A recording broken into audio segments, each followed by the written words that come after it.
What's this 900? Everybody's all excited.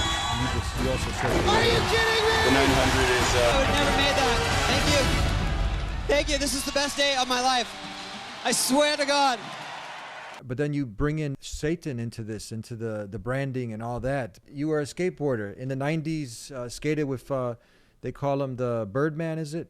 Tony Hawk? Hey, what's up? I'm Tony Hawk, and today... This is the TheDeenShow. Assalamu alaikum, Zayn. How you doing, my brother? Alhamdulillah, Eddie. How's it going, brother? Good, alhamdulillah. So we were talking a little bit about the glasses. Yes. So tell us, fill us in on why you prefer to wear the glasses. To be quite honest, I'm a technical guy by trade. Went to computer science in 2002. However, prior to that, my life in skateboarding was sort of an anonymous type of lifestyle. It was better to be anonymous at that point. Yeah. Skateboarding in the late 80s, early 90s was sort of a sort of rebellious activity, and it was sort of like punk rock, I guess, that type of genre of lifestyle. So people looked upon us a little strangely.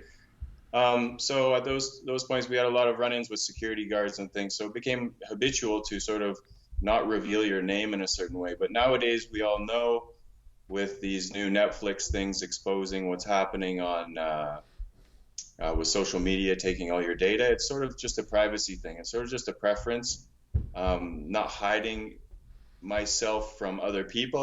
I wouldn't want to do that. But I mean, your image is getting scanned and things like that. It's we're all sort of. I like what you said. I mean, keeping your family safe, not putting, in this day and age, people are just, putting everything online, but you also avoid having your children and your family online. I mean, you have a lot of even celebrities who are up to that. They don't allow their kids and family. A lot do, but you have also, many that don't.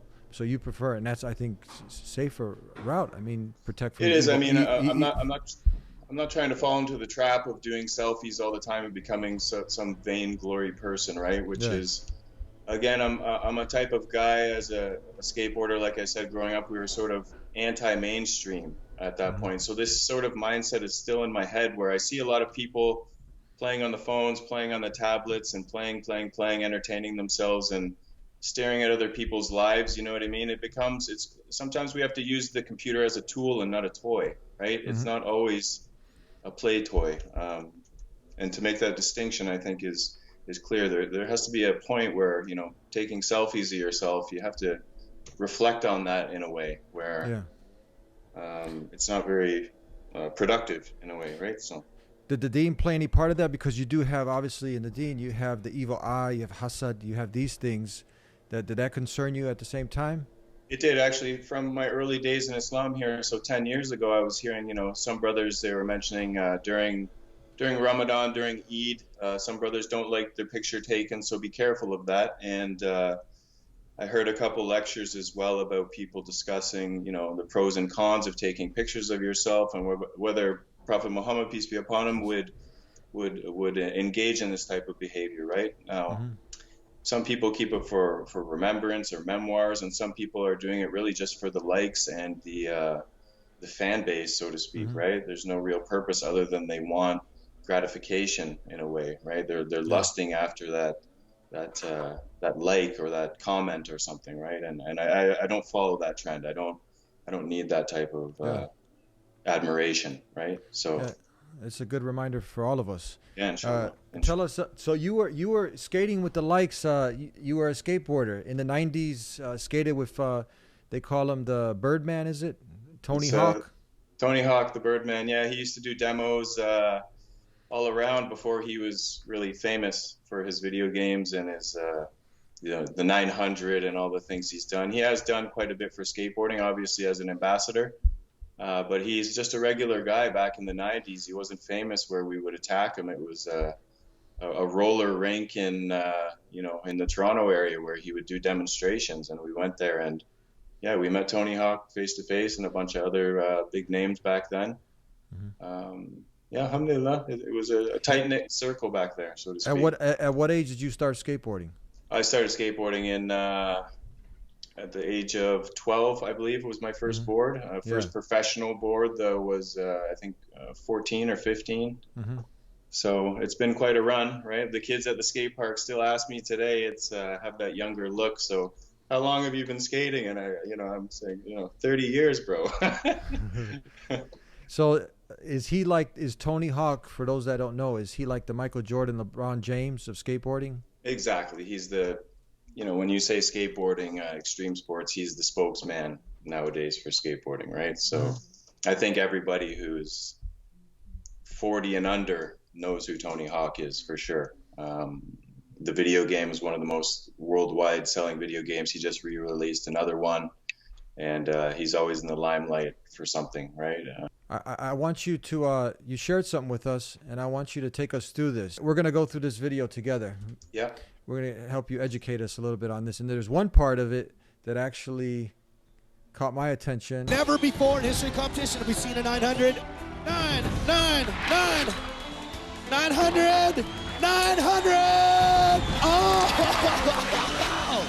You guys want to see the 900? What's this 900? Everybody's all excited, and you also said it, the 900. The 900 is it's in terms of the degrees of the spin. So a 360 is a 1 circle, a 720 is 2 circles, and a 900 is 2.5 circles. So he did 2.5 rotations in the air, and before that, the 720 was the big move, and the 900 had never been done, and that was the first time the 900 had been done. So it was a huge thing. So that was like spinning 3 times. 2.5 times. 2.5. Yeah. Since a few years ago, they've progressed, and they've done the 3 rotations. So the 900 is 2.5 rotations on the skateboard in the air. Someone's gotten 3. So he did 2.5. Someone's gotten to 3. Someone's gotten to 3, and there's a 13-year-old who did 3.5, I think. So he did like a 1440, it's called, right? So it's progressing rapidly at this point, where kids are playing the video games, and they have that sort of edge that they can visualize the trick. And as a martial artist yourself, I know we do a lot of thinking and preparation prior to entering a match or entering a contest. We're visualizing what we're going to do based on the opponent and his the tape or something that we watch, right? So let's keep going through this. Tony was either gonna make it or kill himself trying. 900 with him is. So this is Tony Hawk. This is him. Trying it so many times. This is him. This seems to be him quite a few years ago. But actually, this was X Games, I believe, 2001 is when he made this happen, right? When he actually landed it and rolled away. Yeah, so I think he had some time. Obviously, I think he was practicing it behind the scenes before this competition. However, obviously, it's hit or miss. It's you go for it, or you're gonna be laying at the bottom of the ramp. And he did it. So here he missed. He didn't make it. Yeah, he missed it. Yeah, but he got. So these are all other celebrity skateboarders you're seeing. Where is this, in California? Is that like the mecca of skateboarding? Borders? I think they're in San Diego, which is the quote mecca of skateboarding. So you see here, they're sort of doing some it looks like almost magic on the guy. They're trying to give him the Holy Spirit or something, but most of them are not religious, so I don't really understand that, right? So I think it's more of a showmanship type of thing that they're doing right now. So that's the interesting part. Like they're trying to do some voodoo on him or something. Right, they're doing voodoo. Yeah. Correct. Look. Yeah, you see it. Look. Well, yeah, he's just, it takes a lot out of you when you're slamming and you're trying this. It's a lot of effort. So I do understand that he's so he got it now. I think he tries it right here and he ends up getting it. Yeah. And then they go wild and there's a little speech and there it is after the aftermath. So he's a big influence. I mean, everybody's favorite skater. He's the, the sort of the unwritten sort of ambassador, president, so to speak, of skateboarding, right? So this is the part now, right, where he says, "Thank you. This is the best day of my life. I swear to God." Yeah, it's funny. It's funny. I seen that sometime after it happened, and then I realized he said, "I swear to God," right? And I've heard other skaters say this on. Did he say, "I swear to God"? No, he said, "I swear the God," which is strange. I haven't heard this. Wait, term hold before. on. Is that what he said? Let me back that up. Hold on. I swear to God. Yeah, I don't know if it's just like his accent. It's hard to totally make out. I swear. So go ahead. So what do you think? What is your analysis? Either way, if he's saying, it's the best day of my life, I swear to God. I mean, a lot of people use this casually, just to sort of emphasize their point, right? Mm-hmm. I swear to God, they're not religious, but when you ask them about it, it's they're not religious. It's just even Joe Rogan. We see Joe Rogan do it time and time again. Yeah. Or when they're doing a UFC fight, oh my God, he's knocked out, and we know these guys are sort of proclaimed atheists or deists or something like this, right? So I thought it was strange, and so I did a little back checking and found out, what about Tony's religion? What are people saying about him, and this and that? So what it came down to was it seemed like he was an atheist, and in most of the places it's mentioning he's an atheist. And I do recall prior to, it may be buried on the internet somewhere, but a interview with him mentioning that he believes in, something that isn't religion, right? So there's all these different methods that people want to say they don't believe in God and make it sort of politically correct where it doesn't really offend anyone, which is good when you're a big brand like Tony, right? So you don't want to offend anybody. But you have, because you grew up skateboarding, you know the industry, you know the people, you know what it's all about from the skateboarding, but also the lifestyle that goes with it. So when you have a lot of youth coming up and many parents, they're just oblivious to a lot of these things. So we want to get the inside scoop of skateboarding and the lifestyle. So let's talk about that. You mentioned that the majority, is it true, of skateboarders are atheists? Would you say? I would say the higher up on the totem pole you go, that it would be this. Is this basically, this is off your experience of skateboarding for all these years and being around the skateboarders? And yeah, I mean, in general, it's sort of it's a counterculture. Skateboarding is a sub counterculture, as they call it, right? Like the kids who are skateboarders, I wouldn't say necessarily every kid that's a skateboarder is an atheist, but I would say the higher you go up the totem pole of the industry, you'll find people become more distant from God or religion or anything like that, right? Mm-hmm. I'm not sure what the significance of that ratio is, but yeah, in general, what you see is more of a devil worshipping side of the branding side of skateboarding, right? So the higher ups are the ones who make the decisions on what graphics are going to be on the board. How are we going to dress this season when they do their clothing lines? What symbolism is going to be on the shirts? This is all drafted in big distribution companies that have an arts department and things like that, which is a very tight-knit family of people around my age and your age who grew up in the 80s and 90s who ended up inheriting the whole skateboarding industry, right? Yeah. Or being part of the absolute elite part of the skateboard industry. So again, out of San Diego, pretty much everything comes out of that area with regards to skateboarding. Yeah. So now that's interesting because in much of the logos, and you'll see like the satanic looking emblems in that, but then have you seen people going down that route of, because why, that's the question, why is it all over the skull and bones and these kind of emblems? Why are they in the paraphernalia that they sell and their logos? Why do you think that is? I think because in the early times of skateboarding, it was surfers and rejects, basically. These are society's rejects, and society's rejects were attracted to a lifestyle of sort of degeneracy, right? So punk rock and alcohol and womenizing and everything that goes along with that, living dirty, eating dirty, all of the above. So the skull and crossbones became something recognizable in the 80s, which is sort of synonymous with maybe the heavy metal days as well. That sort of is synonymous with that too, with the pentagram and Metallica and those types of bands. So that sort of fuses with skateboarding. So punk and metal, it has subgenres within skateboarding as well. So you'll have this hip hop class of skateboarder. You'll have a punk rock class, an alternative class. So there's all these different fused appeals that you can brand to these different subgenres as well, right? So, but yes, if you walk into any skate shop and you're a parent and you know the difference between something of a lewd graphic and something that is, you know, funny versus something which is satanic, right? You can look up on the wall and there'll be 60 different skateboards and you'll see 10 of them have some sort of skull and crossbones or very openly satanic stuff, right? Which maybe we could talk further about. Yeah. So if you mention, because I don't believe that anybody is born an atheist or even somebody who goes into this kind of lifestyle. You kind of just have to, because your conscience is there and your fitra, your innate nature to want to worship something. So then you got to kind of mask that. So people just, try to cover up that natural belief.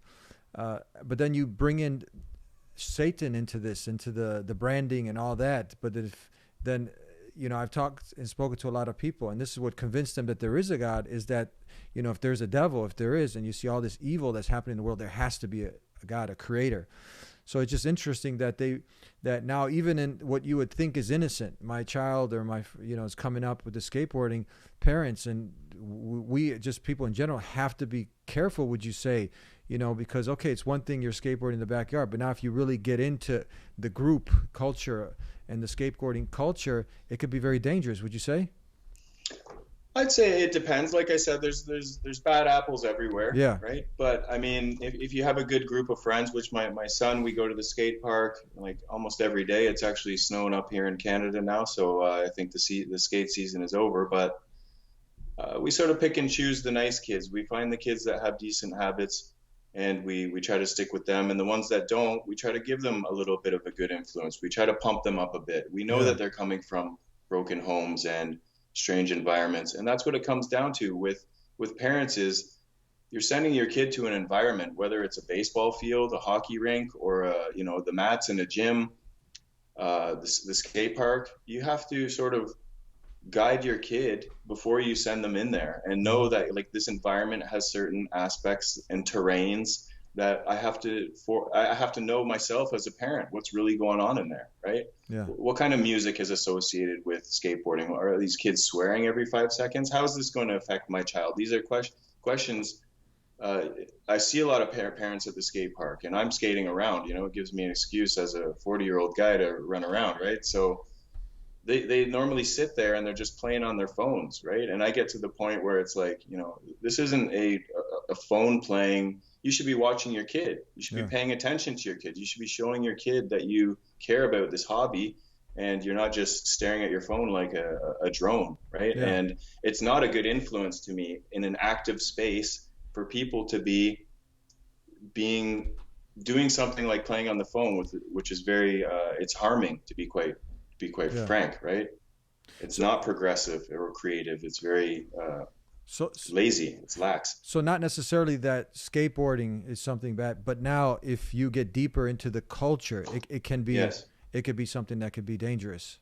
Right. So this is the sort of disclaimer to parents is, your kid is going to read certain magazines or watch certain channels on YouTube. Okay. So we're talking about, that's when you get into the literature, because they got their websites, literature, and the whole philosophy, YOLO, you only live once. YOLO. Yeah, exactly. So, I mean, it's the sort of throw up your horns type of thing. I don't like to do the symbol with my hand, and I don't recommend anyone really doing that symbol out of fun or otherwise, but this is sort of the thing. You're throwing your body around. You're a skateboarder. Obviously, you have to look at what the sport is and see it for what it is. It's people, it's grown men throwing themselves down huge flights of stairs and, landing on solid concrete. Like even football players, at least you have a little padding when you're hitting the ground, right? Yeah. And on a football field, it takes a toll on you. You're going to hit your head. There's all these other things. And at the same time, it's a huge environment of an eclectic group of people. So you have to know your friends. The parents, you should meet those friends. You should sit and talk with them. You should find out, even talk to the parents. I talk to the parents at the skate park to see how is this kid being raised, for example. And it gives me a chance to talk to them about why my kid is so well behaved, or why why I'm here paying attention to my kid all the time so diligently, right? So it gives people a chance, and parents, especially during this whole pandemic thing, we should be going outside and meeting each other. This should never stop, to be quite honest, right? Mm-hmm. So I like to meet and have an excuse to meet other parents, and it seems as a culture, as humanity nowadays, where we're divided to the point where, you know, I used to help old ladies as a child just cross the road, and that type of mentality, saying please and thank you and basic manners, is seemingly disappearing, and that comes from in the home. So we even try to instill some of those please and thank yous to kids at the skate park, just to give them, it's their habit that they're swearing and they're rude and things like that. So you have to show them another habit, a habitual way of life that will clean them of that, because you have to practice these good deeds and these good manners to actually have them, right? It's not going to come if your home is broken and your mom and dad are swearing. And I know that's a lot of the cases for these kids who are running to skateboarding, because you can be a very aggressive person, like I was as a child, a hyperactive kid, an ADHD affected kid, or even people with disabilities are skateboarding with no legs, some of these people. So it's very open to anybody. But we still have to be teachers.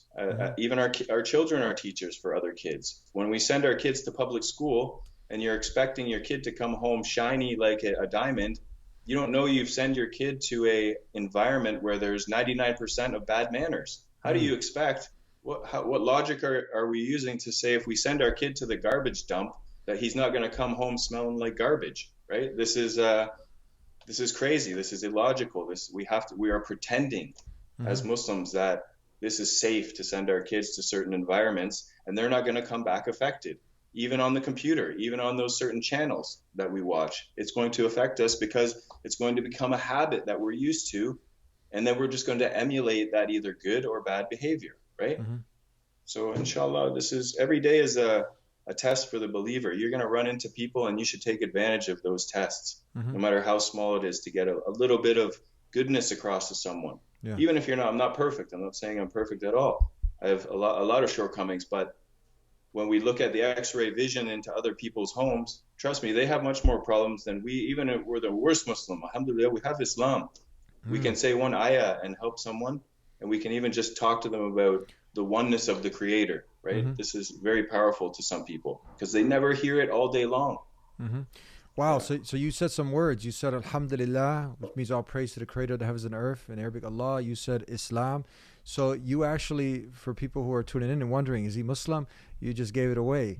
Right. When did you accept Islam? And then for those who are skateboarding fanatics, and now you go to the competitions, and if you're a Muslim now, you're on that pure oneness, that pure monotheism, and then you got somebody doing this voodoo stuff, you see how that creeps in, the shirk, the paganism, the polytheism, these kind of things that, we have to really be due diligent. Even in skateboarding, you see when they were coming around and doing this good luck charm, all this stuff. Right. This is something that Islam came to eradicate and educate us against that. So when did you accept Islam? And then was this in this video that we saw, did you see other forms of shirk or any other things like this that were that parents should be aware of, or just Muslims in general who are skateboarding? For the Muslims out there, I know Dubai did some big stuff. They did an X Games in Dubai quite some time ago, right? So it's been established there. There's actually a charity in Afghanistan, which to me, I have other opinions, but I'll let you know. It's called SKATEBOARDING, where they've set up a skate parks in different places in Kabul, in the big cities in Afghanistan, and they're allowing kids a mode of expression in these, places which are war torn, for the children to express themselves and to be together with other children, right? So it has a good point, and to me it has a different point, because there's a lot of girls who are in there, and there's a lot of mixing going on in there, and that's a different topic. But I mean, overall, helping kids in any method, and I believe skateboarding is a good mode of expression, but the disclaimer is still there of be careful of the subcultures that are involved in skateboarding. There's subcultures, and there's open Satan practices on one side, which is obvious. is very obvious. So just be aware of that and don't get sucked into that. Find your friends who are the good ones. You guys, like the Muslim has an unfair advantage actually in skateboarding, right? The Muslim has an unfair advantage in all sports, to be quite honest, as we see with Habib, as we see with other great champions who are Muslims. What's their advantage? One, they have the power of the creator on their side. Two, they don't do any of these weekend warrior type of antics after they win. You know, after they win, they have a hamburger. They don't go to the nightclub and you know, tear it down all night, right? This is not something we want to do. So if we want to be Olympic level skateboarders or Olympic level jiu-jitsu practitioners or et cetera, just not drinking, just not playing that entertainment game, filling that void of, you know, what am I going to do on the weekend with? Why don't you push a little further than your competitor and keep working out that weekend or practice more that weekend? And trust me, you'll see in a year, 2 years, 3 years, the people you were growing up with who sort of subscribe to that other type of life, they're going to be falling behind. There's no way you can say they're not, right? Because it takes a toll. If you're an athlete, you have to behave like an athlete. If you're a professional football player versus a professional football player who's an alcoholic on the weekend or addicted to certain vices, then you're not going to turn out as well as the Muslims. So all the Muslims out there, stay on the deen and you can become greater than anyone because you don't have all those things pulling you down and wasting your time, truly. I mean, we all watch a show now and again and watch a movie and this and that and burn off some steam. But I mean, academically, we can move ahead faster. And this is all revolves around the deen and how easy the deen actually is. And we overcomplicate it, right? Mm-hmm. And we're drawn to those things. When you're a college student, university student, someone in a workplace, you're in an environment. You have to be aware of what's around you, right? You have to put up a force field of deen and be aware of what's going to be in that environment. Even college and university, we know a lot of people go and they come back and it's there's a new person at your door right after 3 years. He's been programmed. He's been normalized. He's been taken by shaitan, really, right? He's been taken by the devil and temptation has overwhelmed him and he didn't have sort of the support mechanisms that, or he didn't have the map of the terrain, which I'm giving people now. If I go on a vacation somewhere, if I go to Chicago, I've never been to Chicago. I'm going to call Eddie and say, Eddie, give me a map of this place so I can navigate around here without going anywhere I shouldn't go, right? So this is the same with life. If we've had certain experiences, we have to tell people. I have to give my brother something that I would want for myself. And I would want that sort of cheat sheet to whatever endeavor I was participating in, that I wouldn't fall into any traps on the way, right? So these are sort of little analogies. Hopefully some people are catching on to, but they're very useful. And there's a few analogies I use in life. And one is when you see a group of a lot of people doing something in one time, right? And before you jump in the circle of all those people, critically think for a second. Say, what's going on there? What's the benefit? What's the harm? You know, let's take, for example, you see a circle of 1,000 people smoking cigarettes, right? And you're an outsider and you're like, hey, kind of looks normal to me, right? One of those 1,000 people must have looked into what they're doing, right? One of those 1,000 people must, you know, so I should go join them. That's how most people behave nowadays. They hear something so many times and they just jump in there, right? Yeah. You have to do your research, no matter what it is. If you're going to this college, do some research on the college. Do some research on the environment around there. How many nightclubs are there? You know, how many murders happen there or something? You know, so you have to take heed. You know what I mean? You have to be alert nowadays. You can't just walk around with your head staring at the ground and think you're going to go anywhere, right? You have to be alert of the hockey players if you're going to get into hockey, jiu-jitsu. Are they playing music all day long in the dojo, right? Like, this affects you, right? My kid was in jiu-jitsu recently. I had to pull him out because the teacher, who's very experienced and very good, I liked him, played the same tape on loop every time, and it was hypnotizing even me, right? Uh-huh. Yeah, right. So I know they put it on to keep the kids concentrated. There's some wisdom behind it, but I mean, I couldn't handle it myself, so I had to get out of there. Yeah. Sad, right? Rich, solid points, man. Solid advice.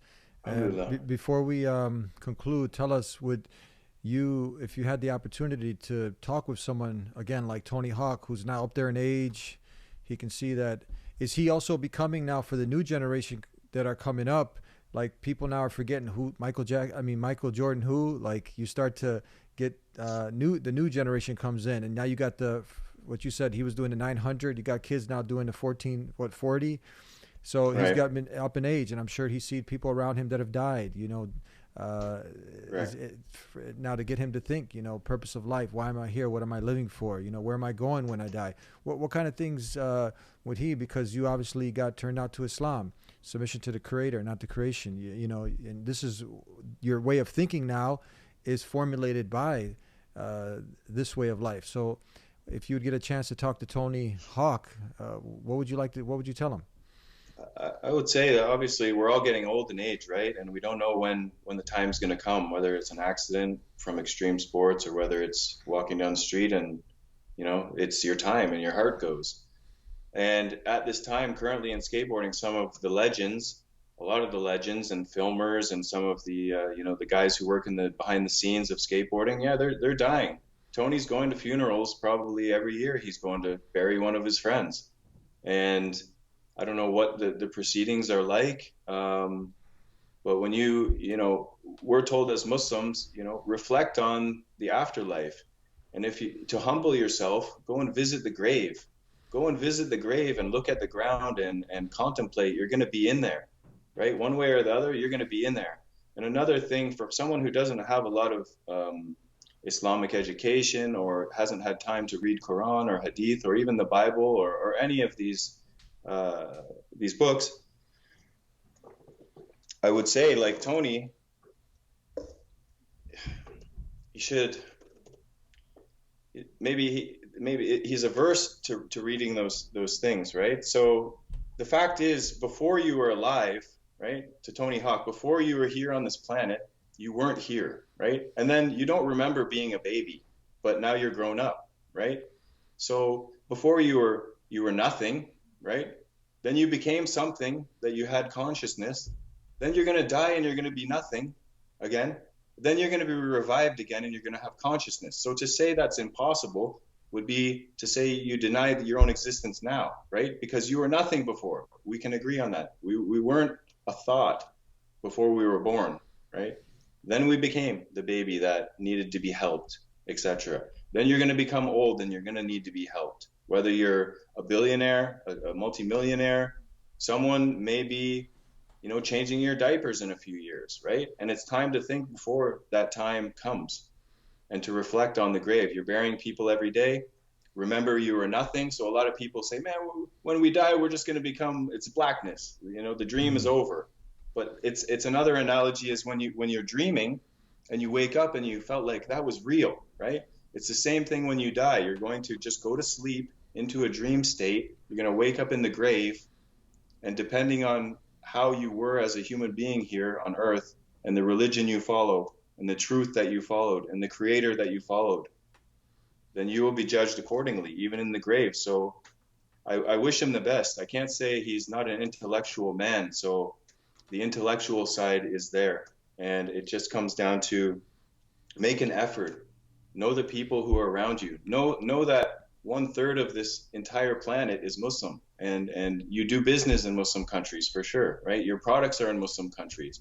Like, we know sex sells, we know this skull and crossbone sells and stuff, and it's just sort of a trend maybe in skateboarding. Maybe they don't even contemplate this, right? So my message to Tony is, get to know a Muslim. Go into a masjid. Wear a mask. No one's going to recognize you. Nobody wants to take your picture in the masjid and expose you that you're coming to, learn about Islam or something, right? It's like, do your due diligence on the side, do a little secret project, do what you can do, but learn. Learning is good. Learning about the afterlife is good.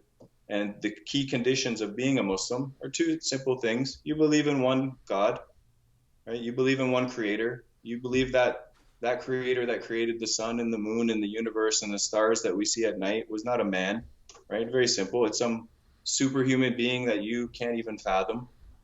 And that one day you're going to be in the afterlife. These are two simple conditions. I know there's more conditions to being Muslim, but for someone who wants to know, like Tony, to believe in the creator and to believe that after you die, you will be resurrected and judged is something to start on, right? We have to start there. Beautiful. Thank you. And this is coming from a veteran of the skateboarding sport, skateboarding for almost over 30 years now. 30 years plus now, Eddie. 30 years plus. So yeah, we getting the message to Tony Hawk. I want to thank you for sharing that with us, giving some great points and things for people to reflect and ponder over. Thank you so much. Next time we're gonna have to get you back to get your actual story. Inshallah. Inshallah, yeah. Anytime, Eddie. Anytime. I know you're a busy man. Everyone's busy. But I would like that, inshallah. There's a lot of points I would like to make to some newcomers coming to Islam and the transition and the things that you go through. And it's always a good boost sometimes for other brothers to hear something from a revert, right? Absolutely. From my experience. And my son also wanted to tell you guys Ayatul Kursi, but he's in the other room. Yeah. So maybe next time we can meet my son as well. Sounds good. Inshallah. Thank you, Zain. Very nice talking with you. Jazakallah khair. You too, brother. Okay. Assalamu alaikum wa rahmatullah. And if you like this episode of The Deen Show, like this video, share this video far and wide, and support us on our Patreon page so we can continue this work. Thank you for tuning in. Peace be with you. Assalamu alaikum. Subscribe right now.